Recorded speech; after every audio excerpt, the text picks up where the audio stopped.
Welcome back. Now when you come to your shop policies, you're going to see a boilerplate template. And what you're going to do is you're going to come down to the bottom and you're going to click the edit button. And you can make some changes to these policies. For example, you can write in the estimated shipping time. You can click this link and you can add in shipping time that you feel is going to be reasonable for what it is that you are producing. The payment options are basically not going to change since you're going to be using Etsy Pay. If you have a policy for returns and exchanges, you are then going to be able to make those changes. So for example, you'll see here that by default it says that you accept returns.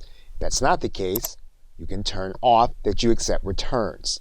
You can determine whether you are going to accept exchanges or whether you are not.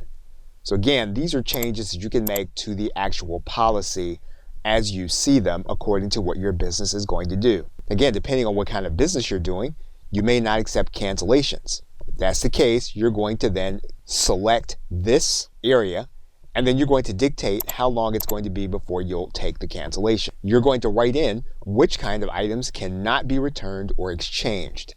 And so you're going to indicate that here in this area. And then you'll also need to write in your privacy policy. And so if you have privacy policy information from your website or from any other site where you're selling, you're going to want to place it here in this area. Once you have changed your shop policies, what you can do here is you can click Publish Shop Policies.